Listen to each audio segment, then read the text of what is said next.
Mirë se erdhët. Tani, sot do flasim për diçka paksa të çuditshme. Një udhëzues i plot se si të jesh i mirë. Po, e dëgjuat sakt. Ky material bazohet tek mençuria e Charlie Mungerit, i cili besonte se mënyra më e mirë për të kuptuar si të jetosh një jetë të mirë është të kuptosh fillimisht se si ta garantosh dështimin. Për të na futur në temë, Munger e nis fjalimin e tij me këtë citat interesant. Në pamje të parë, duket si një shaka, apo jo? Sikur po na thot bëuni gati se do zgjas shumë. Por ka diçka më të thellë këtu. Ai po na sugjeron se gjërat me vlerë të vërtet, ide të rëndësishme, po ato kërkojnë kohë dhe vëmendje. Pra, ky udhëzues gjithëpërfshirës për mirimin, i ia vlen koha. Okej, ja si do të ecim. Së pari do të zhytemi në vet idenë, në artin e mjerimit. Më pas, do të shohim 3 recetat origjinale të Johnny Carsonit. Pastaj, do të kalojmë tek 4 shtesat geniale të Mungerit. Pas kësaj, do të zbulojmë sekretin që i lidh të gjitha, fuqinë e inversionit. Dhe në fund, do ta kthejmë gjithçka përmbys për të dalë me një udhëzues për lumturinë. Dhe këtu qëndron thelbi gjithçkaje. Ideja Mungerit është kjo. Në vend që të vrapojmë verbërisht pas lumturisë, çka sikur të bënim diçka shumë më të zgjuar. Çka sipur të identifikonim me saktësi gjithçka që shkakton mjerim, dhe pastaj, thjesht t'i shmangnim ato gjëra. Është një mënyrë të menduari nga prapa, dhe, siç do ta shohim, është tepër e fuqishme. Por duhet ta dini, kjo ide nuk nisi me Mungerin. Ai u frymëzua nga dikush që ndoshta nuk e prisnit. Prezantuesi legjendar i televizionit Johnny Carson. Carson, në një fjalim, tha se nuk dinte si të mësonte të tjerëve të ishin të lumtur, por ama, bazuar në përvojën e tij të gjatë, mund të thoshte me siguri absolute si të ishin të mirë. Dhe ja cilat ishin recetat e Carsonit, të thjeshta, por absolutisht vrastare për çdo shans lumturie. Ai tha se sa herë që i provonte këto 3 gjëra pa asnjë përjashtim, përfundonte i mirë. Ky ishte themeli. Mbi këtë, Munger ndërtoi gjithë argumentin e tij. Mungari nuk ndalet këtu. Ai merr këto pika dhe i jep një peshë të jashtëzakonshme. Këtu nuk flasim më në teori, po flasim nga përvoja e hidhur. Ai përmend se si pa 2 nga 4 miqtë e tij më të ngushtë shkatërroheshin nga alkooli. Për Merin, ai citoi një shprehje që thotë se jeta është mjaft e vështirë edhe pa e helmuar vetë me hidhërim. Mirë, pasi hodhëm themelet me Carsonin, tani vjen vet Munger. Dhe siç tha ai me një far humori, duke qenë më i vjetër dhe duke dështuar më shpesh, ai kishte edhe 4 receta të tjera për të shtuar në listë. Le t'i quajmë teknikat avancuara të artit të mjerimit. E para e Mungerit, tingëllon kaq e thjesht sa është gati mashtruese. Thjesht, mos bëj atë që thua se do bësh. Jini i pabesueshëm. Munger këmbgul se ky zakon i vetëm është kaq shkatërrues sa mund të zhvlerësoj çdo cilësi tjetër pozitive që mund të keni. Dhe për të ilustruar pasojat, ai përdor një imazh fantastik, një imazh që të bën për të qeshur, por që godet në shenjë. Ti jesh i pabesueshëm të përjashton nga lojrat më të mira të jetës.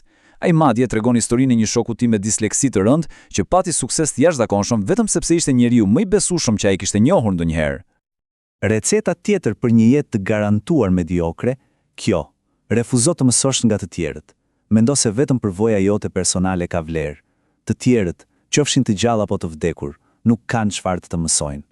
Munger thot se ka kaq shumë mençuri të gatshme rreth nesh, sa që është marzita i njerosh atë. Po, ja kontrasti perfekt.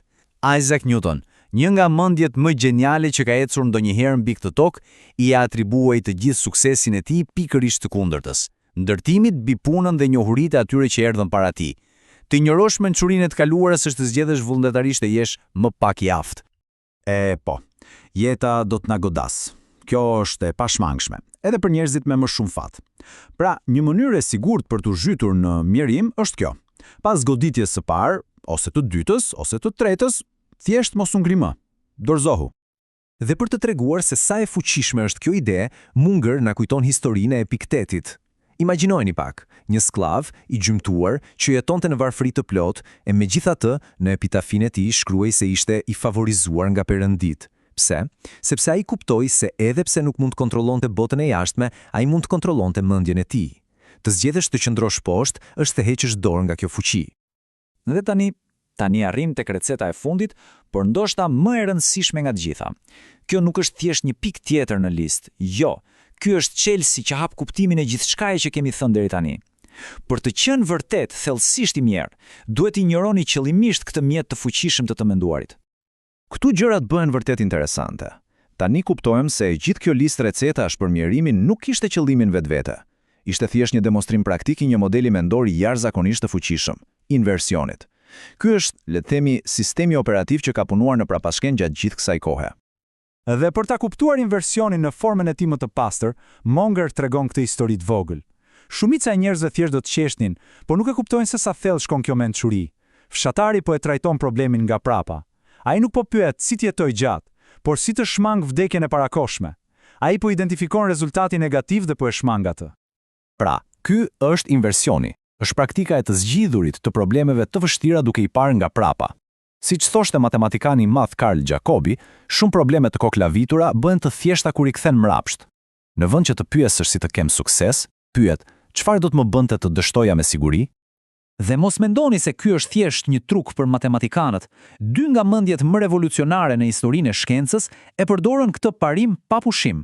Darwini kërkonte me ngulm prova që hidhnin poshtë teoritë e tij.